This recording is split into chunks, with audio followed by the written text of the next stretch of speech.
Shalom, selamat pagi jemaat yang dikasih Tuhan. Pada pagi hari ini kita akan bersama-sama diteguhkan untuk memiliki hati dan jiwa yang terarah kepada Tuhan. Karena satu tema ini menjadi satu kunci untuk kita bisa berjalan bersama dalam terang kasih Tuhan, berjalan bersama dalam apa yang menjadi kehendak Tuhan, berjalan bersama dalam menghayati bahwa Tuhan itu menjadi kunci untuk kita menghayati rumah Tuhan baik secara fisik gedung ataupun secara hati kita. Eee, kita akan belajar dari satu kebenaran firman Tuhan, 1 Tawarik 22 ayat 2 sampai 19 dan di sini saya akan membacakan untuk kita ayatnya yang ke-18 sampai 19. Nanti jemaat yang dikasihi Tuhan boleh baca secara lengkap. Bukankah Tuhan Allahmu menyertai kamu dan telah mengaruniakan keamanan kepadamu ke segala penjuru? Sungguh, Ia telah menyerahkan penduduk negeri ini ke dalam tanganku, sehingga negeri ini takluk ke hadapan Tuhan dan kepada umatnya. Maka sekarang arahkanlah hati dan jiwamu untuk mencari Tuhan Allahmu. Mulailah mendirikan tempat kudus Tuhan Allah, supaya tabut perjanjian Tuhan dan perkakas kudus Allah dapat dibawa masuk ke dalam rumah yang didirikan bagi nama Tuhan.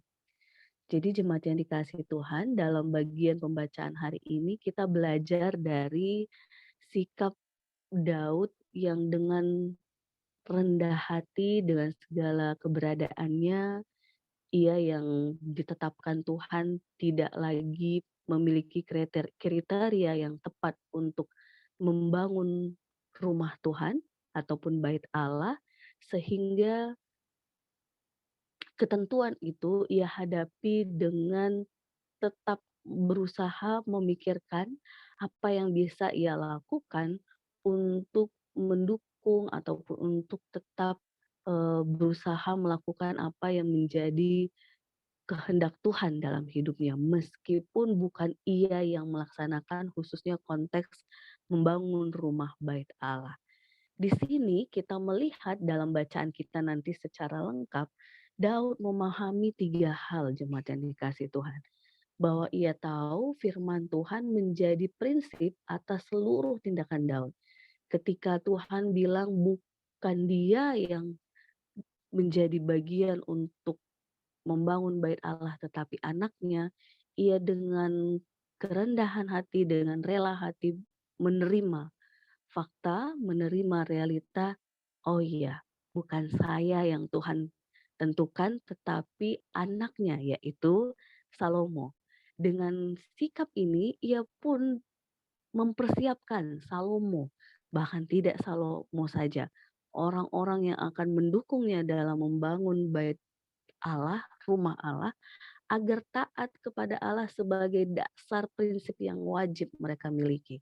Karena dengan dasar yang kuat ini, Daud yakin Salomo dan orang-orang akan dituntun Tuhan, diberkati Tuhan untuk mewujudkan rumah Tuhan, bait Tuhan, bait Allah. Maka jemaat yang dikasihi Tuhan di sini Daud memahami bahwa ia pertama kali mempersiapkan Salomo dan orang-orang untuk sehati dalam dasar prinsip yaitu taat kepada Allah.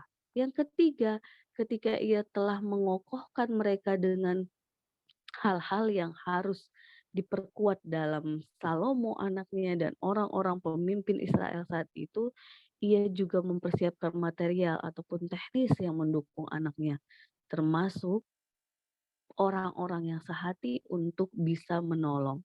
Dari sini, jemaat yang dikasihi Tuhan, kita sebenarnya belajar dari sikap Daud. Ketika kita punya banyak hal yang harus dikerjakan, punya banyak perkara yang harus mungkin kita terbeban untuk ini, itu, dan melakukan banyak hal, maka satu hal yang pasti yang harus kita miliki bersama-sama, firman Tuhan yang menjadi prinsip atas seluruh tindakan kita. Ketika Tuhan izinkan, ketika Tuhan berikan peluang untuk kita melakukan kehendaknya, maka tangkaplah itu sebagai kesempatan yang Tuhan beri. Tetapi ketika ada bagian-bagian yang bilang bukan kita yang harus melakukan, tetapi ada orang lain, maka harus tetap kita bawa dalam rangka taat akan Tuhan, melakukan kehendak Tuhan, sehingga orang-orang di sekitar kita hati dan jiwanya tetap terarah kepada Tuhan.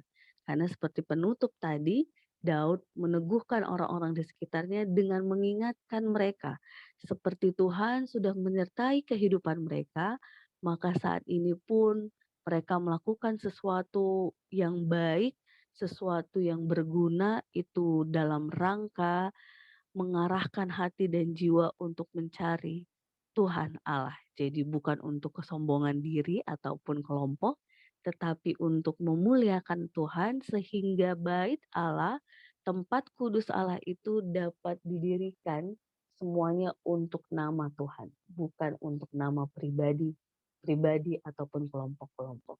Kiranya ini menjadi pengingat, peneguh buat kita bahwa apapun yang kita lakukan jemaat yang dikasihi Tuhan, kuncinya tetap adalah hati dan jiwa yang terarah kepada Tuhan. Sehingga apapun yang kita lakukan sesuai dengan kehendak Tuhan dan untuk kemuliaan nama Tuhan. Tuhan memampukan kita, Tuhan menolong kita untuk sehati sepikir dalam kebenaran firman Tuhan, sehingga kita diperlengkapi Tuhan dengan banyak cara lewat apa yang ada pada kita, talenta, berkat, eh, kekayaan, kesehatan, semua kita pakai untuk memuliakan nama Tuhan. Tuhan Yesus memberkati kita. Amin.